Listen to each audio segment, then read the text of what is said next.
नमस्कार दोस्तों, आपका पुनः एक बार बहुत बहुत स्वागत है। और हम देख रहे हैं, जो चर्चा कर रहे हैं वो है पाचन तंत्र के ऊपर। पाचन तंत्र के ऊपर में आज हम जो बात करेंगे वो बात करेंगे ईसोफेगस। ईसोफेगस मतलब आहार नली की बात करेंगे आज हम, कि आहार नली जो होती है इसमें क्या क्या समस्या हो सकती है। हमने मुंह से संबंधित जो समस्या है, स्टोमेटाइटिस जैसे मुंह में सूजन आ जाना, लार ग्रंथि की जो समस्या है उसमें अगर सूजन आ जाती है, पेरोटाइटिस, इन दोनों के बारे में पिछली जो क्लासेस थी उनमें हमने चर्चाएं की है। और आज हम करेंगे अगले हिस्से की बात। पाचन तंत्र में अगला हिस्सा जो आता है वो क्या आता है, अब हम ये देखते हैं। और ईसोफेगस एक महत्वपूर्ण नली होती है और इसकी जो समस्या होती है ये बड़ी कठोर समस्या होती है। आपने कुछ केस हमेशा देखे होंगे जिनमें जो पशु है उसके जो पेट का रूमिनल कंटेंट है, जो उसके पेट में पचा हुआ भोजन है, वो या तो उसके मुंह से या नाक के द्वारा उल्टी कर देता है। सामान्यतः गाय भैंसों में उल्टी नहीं होती है, लेकिन कुछ विशेष परिस्थिति होती है जिसमें जो गाय भैंसे हैं ये भी उल्टी करती है। उनके मुंह से और खास करके उनकी नाक से भी जो रूमिनल कंटेंट है ये बाहर आने लगता है। तो हमें यह समझ जाना चाहिए कि कहीं ना कहीं जो ये विषय है ये ईसोफेगस से संबंधित हो सकता है। तो हम एक बार देखते हैं कि ये जो पशु है ये उसका मुंह है, ये कान है, ये आंख है और ये यहां से इसकी ये इस तरह से आप समझ लें, बस सीधे सीधे मान लें कि ये मुंह है। ये थोड़ा सा और ऐसा कर सकते हैं। तो यहां पर आप देखिए कि यहां पर जो जीभ है उसमें समस्या हो सकती है, जो माउथ केविटी है उसमें समस्या होती है। और उसके बाद यहां पर आता है ऐसा लेरिंग्स और फेरिंग्स। और उसके बाद यहां से दो नली निकलती है। एक नली जो निकलती है ये जाती है पीछे स्टोमक रूमन की ओर, इसी को बोला जाता है ईसोफेगस। एक और मोटी कड़क नली है जो जाती है और वो फेफड़े में जाके खत्म हो जाती है। वो जो नली है वो है ट्रेकिया। आप सोचिए कि ये जो ऊपर नली दिखती है, इसी प्रकार जब हम पशु की गर्दन पकड़ते हैं तो जो सबसे ऊपर हमें सबसे पहले जो नली पकड़ में आती है वो खाने की नली नहीं है, वो तो है श्वास की नली। और उस नली को कहा जाता है ट्रेकिया। उसमें क्या समस्या होती है ये स्वतंत्र तंत्र के दौरान पढ़ेंगे, लेकिन आज हम जिसकी बात करेंगे वो करेंगे पाचन तंत्र की। और पाचन तंत्र से जो नली संबंधित होती है वो होती है ईसोफेगस। तो हमने देखा कि मुंह से एक नली है जो जाती है सीधे रूमन में। तो जब ये रूमन में जाएगी तो यहां से लेके यहां तक की जो नली है ये भोजन को मुंह से लेके रूमन तक पहुंचाने का काम करती है। अगर इसमें कोई समस्या आ गई है तो भी जो पशु है उसको एक समस्या आ जाएगी और वहां पर जो पशु है वो खाना पीना बंद कर देगा। और उसमें क्या क्या समस्या आ सकती है अब हम इसके बारे में चर्चा करेंगे। तो सबसे पहले हमने देख लिया कि ये मुंह है और यहां से एक नली निकल रही है और ये बाद में रूमन है। ये क्या है? रूमन। और ये क्या है? इसका मुंह। तो मुंह से एक नली है जो जा रही है और बाद में वो मिल रही है रूमन में। तो आप समझिए कि ये यहां पर क्या है? फेरिंग्स है। मुंह में फेरिंग्स मतलब एक ऐसी जगह है मुंह में हमारे जो सांस के लिए, पानी के लिए और भोजन के लिए एक कॉमन पैसेज है जिसमें तीनों चीजें गुजरती है। उसके बाद आता है ये ईसोफेगस। ईसोफेगस जो नली है इसमें हवा नहीं जाती है, इसमें जाता है भोजन। तो ये जो नली है ये किस तरह से काम करती है? इसमें बहुत छोटी छोटी मांसपेशियां होती है और वो इस तरह से आगे बढ़ती है। इस तरह से आप देखिए ये एक नली है और इसमें जो भोजन है उसका कोर गया तो ये ए से गति करती है। तो ये जो भोजन है ये किस दिशा में आगे बढ़ेगा? इस दिशा में। और धीरे धीरे करके ये कहां पहुंच जाएगा? रूमन में पहुंच जाएगा। तो एक चीज तो ये हो गई। दूसरी चीज, जो गाय भैंस होते हैं ये करते हैं जुगाली। मतलब जो रूमन में कंटेंट एक बार में जब ये खा लेते हैं जल्दी जल्दी तो वहां से जो गेंदें बनती है छोटी छोटी, और वो गेंदें वापस से मुंह में आती है और जो पशु है वो बैठ के चबाता रहता है। हमने जिस तरह पहले देखा है कि जो पशु है वो लगभग 10-12 घंटे जुगाली करता रहता है, जबकि वो जो खाना है वो तत्काल कहीं चरने गया तो पटाख से खाके और आ जाता है, तो फिर वो बाद में बैठा बैठा उसको पचाता रहता है, उसको चबाता रहता है। तो इसमें दो प्रकार की समस्या जो है वो आ सकती हैं। सबसे पहली समस्या आ सकती है कि जो इसोफेगस है, इसकी जो अंदर वाली दीवार है उसमें कहीं ना कहीं सूजन आ गया है, उसमें इन्फ्लामेशन आ गया है। तो उस बीमारी को बोलते हैं ईसोफेजाइटिस। जहां भी आइटिस लग गया मतलब सूजन है, और ये जो सूजन है ये ईसोफेगस में है, तो इसको कहा जाता है ईसोफेजाइटिस। दूसरी चीज है, कोई चीज है वो आके इसमें फंस गई, जैसे कोई गेंद हो गई और वो उस नली में फंस गई, तो जो भोजन है अब वो आगे नहीं जा पाएगा, तो उस जो समस्या होती है उसको बोलते हैं चोक। चोक मतलब जिस तरह हम घर में बोलते हैं कि हमारी नाली चोक हो गई है, हमारा पाइप चोक हो गया है, उसी प्रकार ये जो ईसोफेगस वाला पाइप है ये चोक हो जाए तो उस जो बीमारी होती है उसको कहा जाता है चोक। तो इसोफेगस में दो समस्या हो सकती है, या तो उसमें सूजन आ जाएगी या उसमें जो कोई ना कोई चीज फंस जाएगी और वो चोक कर देगी। तो दोनों ही परिस्थितियां जो पशु के लिए है वो खतरनाक है, दोनों ही परिस्थितियां जो हैं ये पशु के लिए जानलेवा है। इसलिए इसको बड़े आसानी से और बड़े अच्छे से हम समझने की कोशिश करेंगे।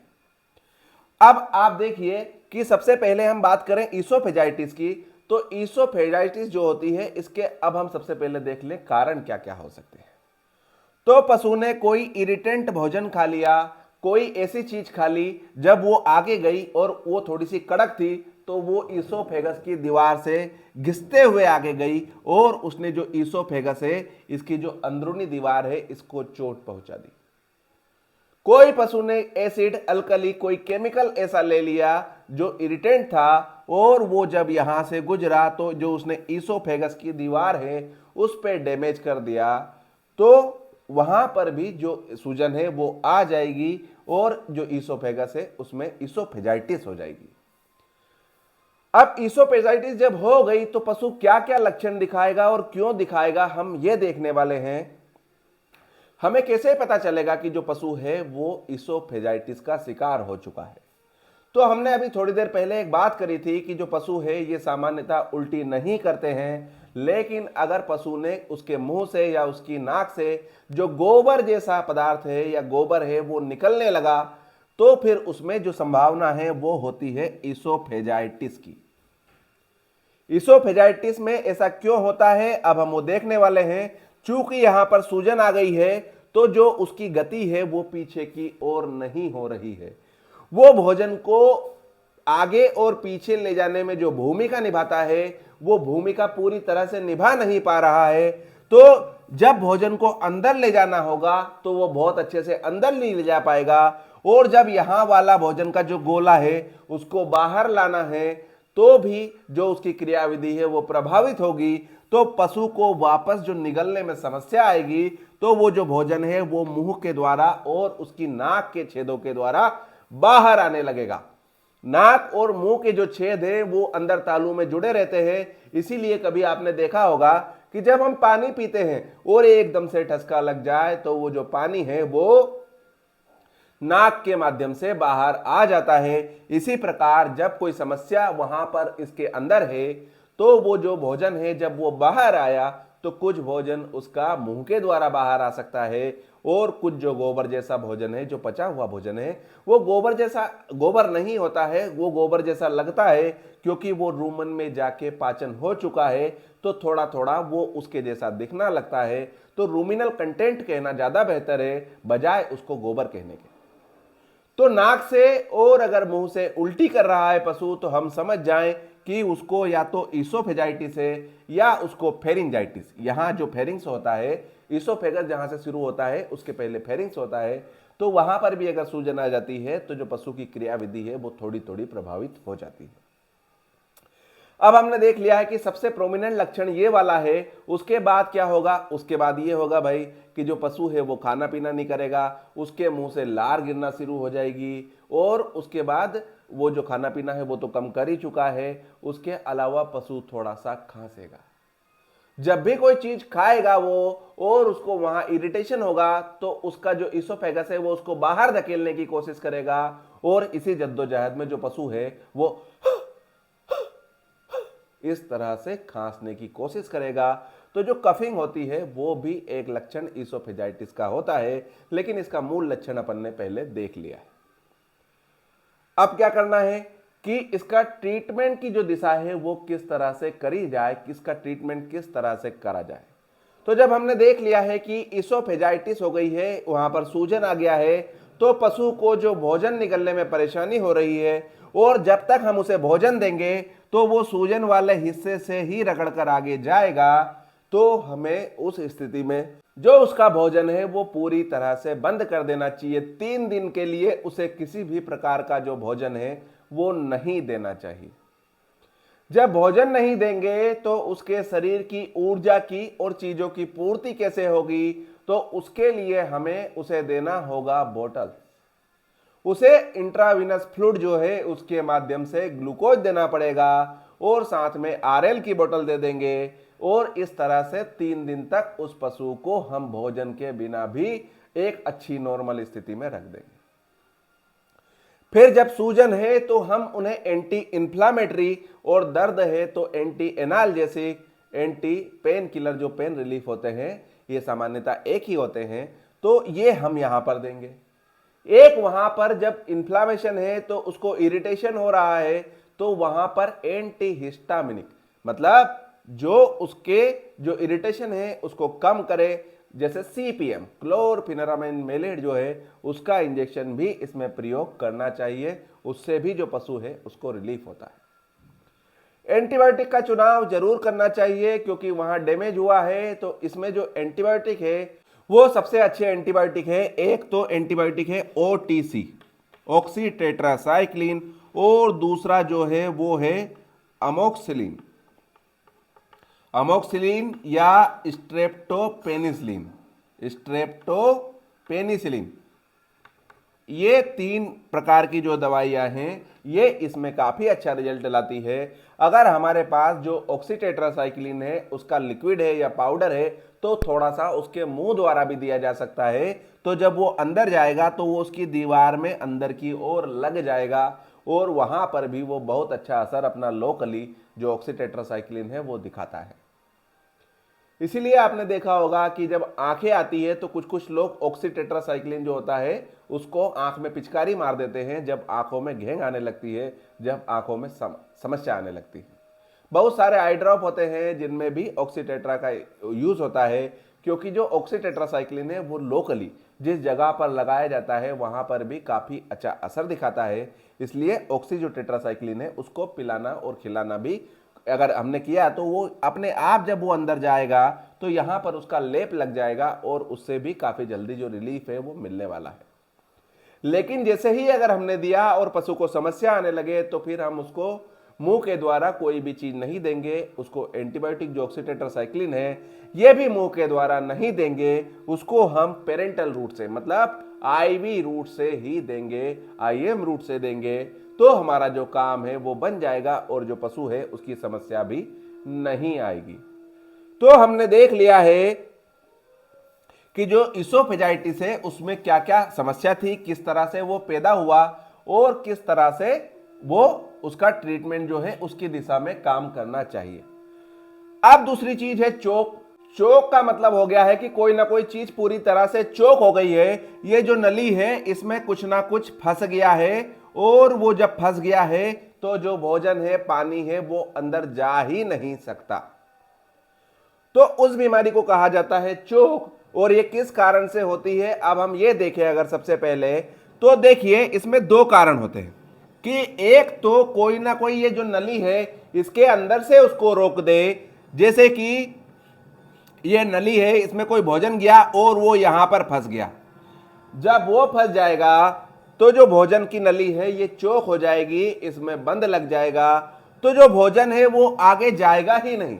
जब भोजन आगे नहीं जाएगा तो क्या होगा कि जैसे ही पशु कोई पानी पिएगा या भोजन खाएगा वो कोशिश ही नहीं करेगा और कोशिश करेगा तो वो पुनः शरीर उसके मुंह से बाहर आ जाएगा। लेकिन इसमें ध्यान देने वाली बात है कि इसमें जो भोजन बाहर आएगा वो भोजन बाहर नहीं आएगा जो रूमन में है, तो इसका जो भोजन है वो गोबर जैसा नहीं दिखने वाला है।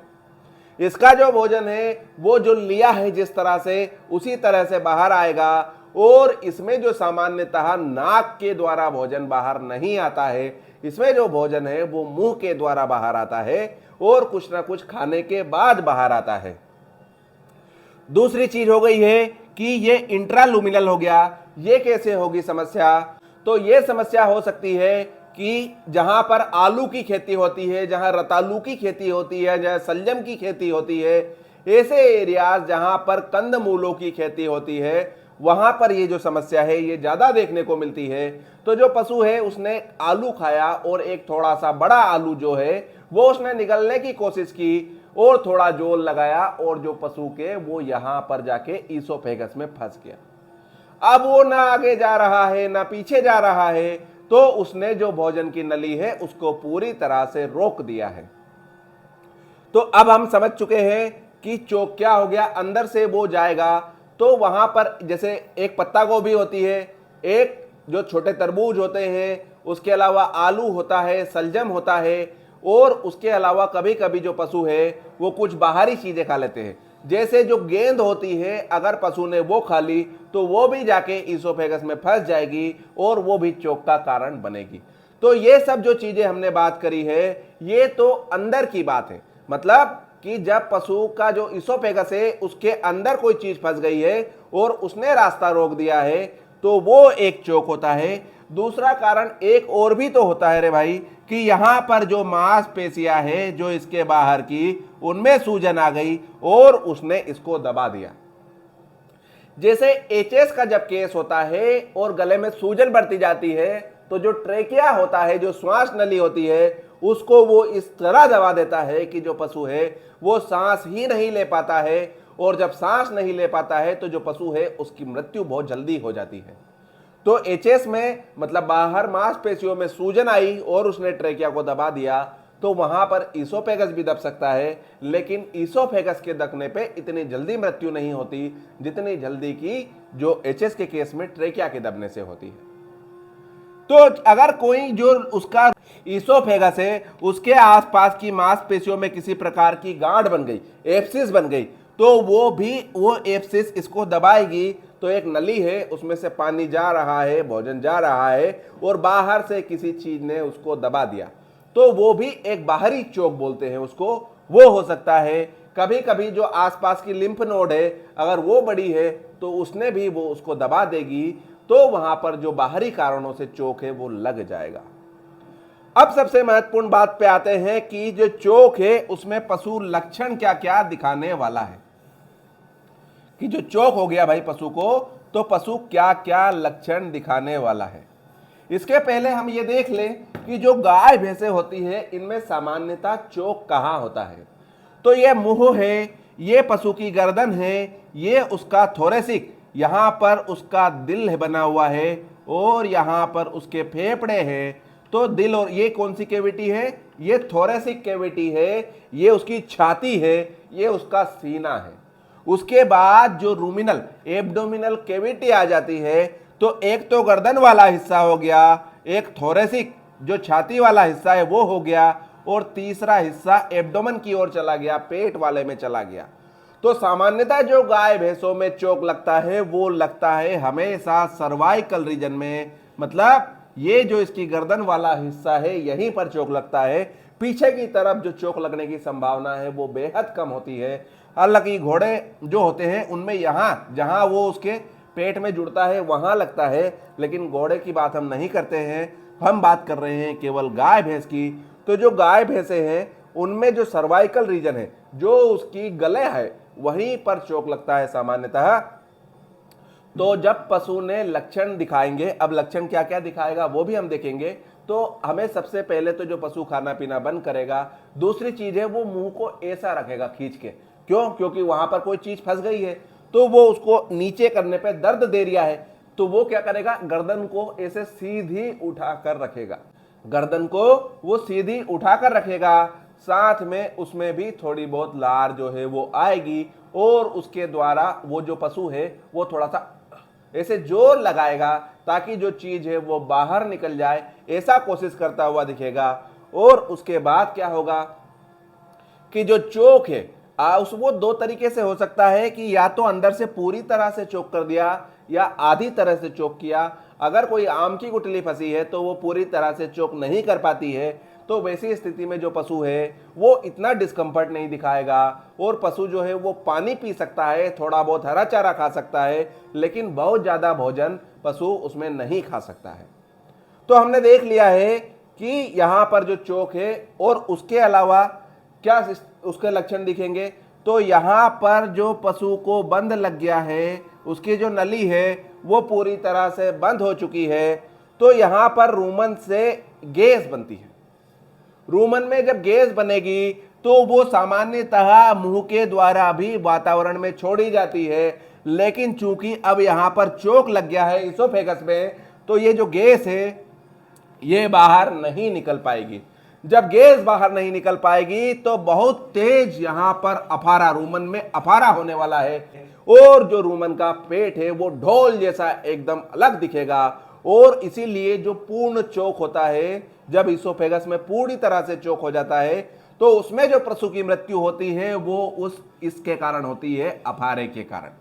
तो जब हम आगे ट्रीटमेंट की बात करेंगे तो इसमें अफारे को निकालना सबसे पहली हमारी चीज होने वाली है।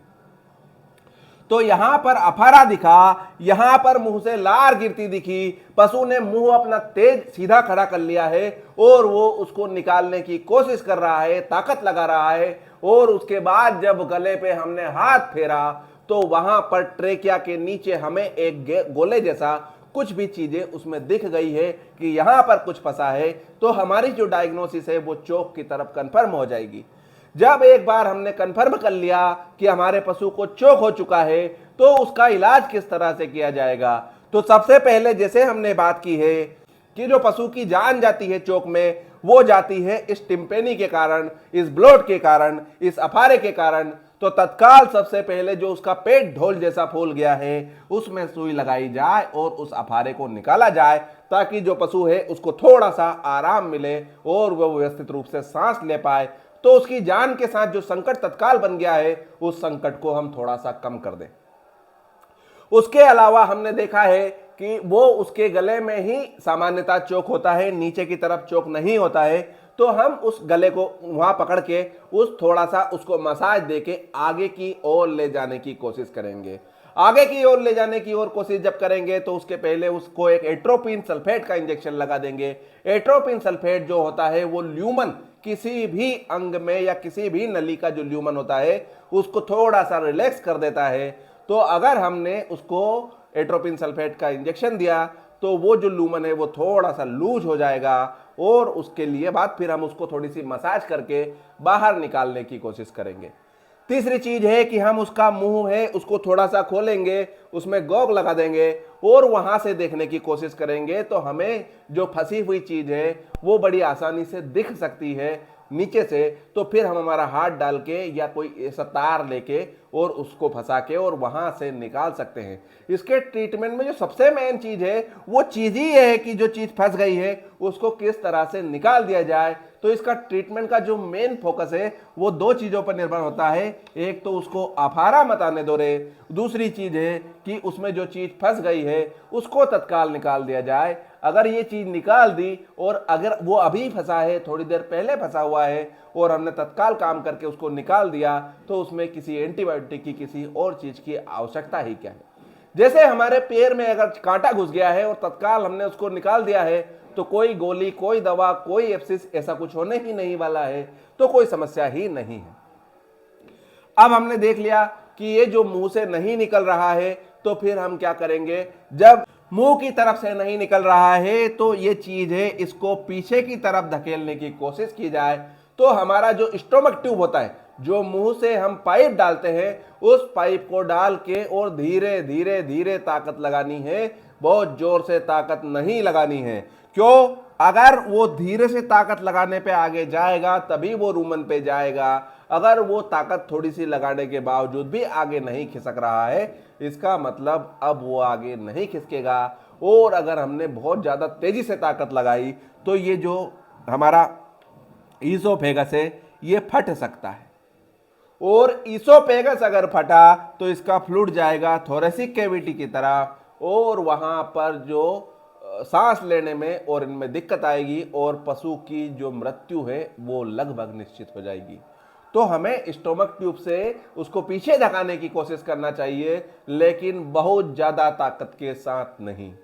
अगर इन सब चीजों से भी काम नहीं बने तो फिर हमें यहां पर सर्जरी करनी पड़ती है और सर्जरी के द्वारा, ऑपरेशन के द्वारा यहां से ऐसा इसको कट करके और उसको निकाला जाता है।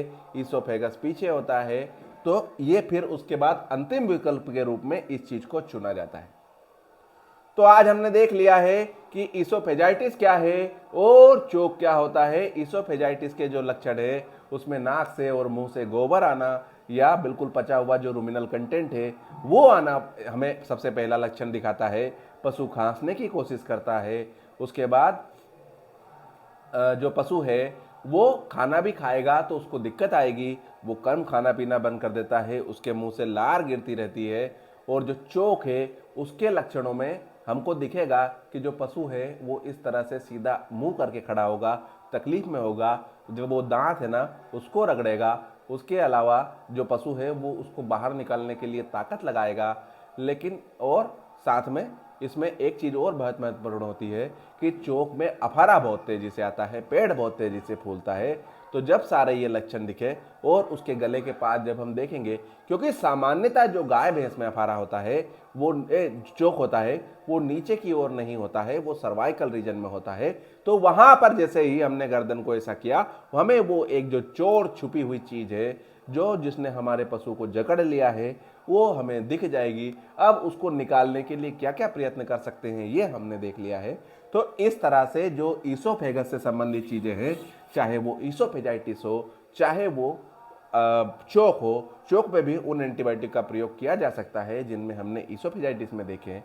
और वहां पर भी हमने देख लिया है कि कौन कौन से जो इंजेक्शन दवा होते हैं ये हम काम में ले सकते हैं। अब इसके बाद हम सिंपल इंडाइजेशन रूमन के आगे जो बात होगी उसमें शुरू होंगे। काफ़ी महत्वपूर्ण चीज़ें अब शुरू होने वाली है। ये जो चीज़ें हैं ये सामान्यतः कम देखने को मिलती है, लेकिन जब ये देखने को मिलती है तो हमें समझ ही नहीं आता कि ये क्या समस्याएं चल रही है। जिस तरह से जब कोई पशु अगर गाय भैंस उल्टी करने लग जाए तो आदमी घबरा जाता है कि अब तो मेरा जो पशु है वो बच ही नहीं सकता। तो अगर पशु उल्टी करने लगे तो हम समझें कि इसको क्या तकलीफ हो सकती है, उसको बेवजह कुछ खाना ना दिया जाए और किस तरह से ट्रीटमेंट किस दिशा में किया जाए ये हो सकता है। जब पशु उल्टी करता है तो उसे एक इंजेक्शन और होता है मेटाक्लोप्रोमाइड। वो इंजेक्शन भी लगाने से क्या होता है कि वो अगला जो तंत्र है उससे पीछे की तरफ मूवमेंट बढ़ाता है, तो जो उल्टी है वो नहीं होती है और हम जो पशु हैं उनको उस तरह से कुछ दिनों के लिए संभाल सकते हैं।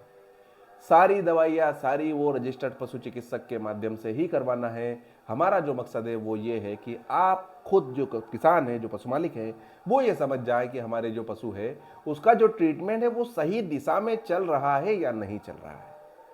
जो भी डॉक्टर साहब जो रजिस्टर्ड होंगे, जिन्होंने डिग्रियां की हैं, वो तो बहुत अच्छे से डायग्नोसिस कर लेते हैं, लेकिन कभी कभी अगर कोई नहीं कर पाए तो इसमें आपको भी ये पता होना चाहिए कि मेरे पशु में क्या क्या समस्या हो सकती है और किस दिशा में हमें आगे बढ़ेंगे तो जो राहत है वो ज़्यादा आसानी से मिल सकती है। अगर कोई चीज़ किसी दौरान छूट जाए, जैसे आज हमने चर्चा की है कि यहाँ तक हम आ गए हैं और कोई चीज़ ऐसी लग रही है कि जो नहीं बोल पाए हैं और वो छूट गई है या कोई प्रश्न हो सकता है, तो उसको भी हम जो कमेंट सेक्शन है इसमें लिख सकते हैं। आपके कमेंट में पढ़ने की कोशिश करता हूँ। एक चीज़ और होती है कि कई लोग फ़ोन लगाते हैं और बाद में मैसेज करते हैं कि सर आप फ़ोन नहीं उठाते हैं, तो थोड़ा सा एक हमारी मजबूरी रहती है कि दिन भर हम खुद नौकर आदमी हैं, हम खुद शासकीय कर्मचारी हैं, हमारी जिम्मेदारियां हैं, तो हमें हमारा हॉस्पिटल चलाना होता है, हमें हमारे क्षेत्र चलाने होते हैं, हमारे ऊपर भी सुबह से शाम तक बहुत सारे काम होते हैं। तो वो काम भी जब हम करते हैं तो दिन भर हमें जो समय है उसकी उपलब्धता नहीं होती है, तो हम अधिकांश बार आपके फ़ोन नहीं उठा सकते। तो इस चीज़ के लिए हम सच में माफ़ी भी चाहेंगे कि अगर कोई बहुत इच्छा से और भाव से फ़ोन लगाता है और हम नहीं उठा पाते हैं, लेकिन आप उसको तनिक भी ये ना समझे कि हम उठाना नहीं चाहते, पर वो हम उठा ही नहीं सकते, क्योंकि दिन भर में बहुत सारे फ़ोन आने लगेंगे। और अगर इस तरह से जो चीज़ें होंगी तो हमारी जिस चीज़ की वजह से हमारी रोजी रोटी चलती रही है, जिस रीत से हमारा जीवन चलता है, जहाँ से हमें तनख्वाह मिलती है, वहाँ हमारी जो जिम्मेदारी है अगर वो छूटने लगी तो हम अपने आप को थोड़ा सा अच्छा नहीं लगेगा। हमारी जिम्मेदारी अब वहाँ पहले बनती है, इसलिए थोड़ा सा कभी फ़ोन ना उठा पाएँ। और अगर आप में से किसी का फ़ोन नहीं उठाया हो तो सच में हम उसके लिए माफ़ी चाहते हैं। और अगर जानकारी आपको अच्छी लगी हो, कल से हम सिंपल इंडाइजेशन वाला जो काम है वो शुरू करने वाले हैं। तो बहुत बहुत धन्यवाद। जय हिंद, जय भारत, धन्यवाद।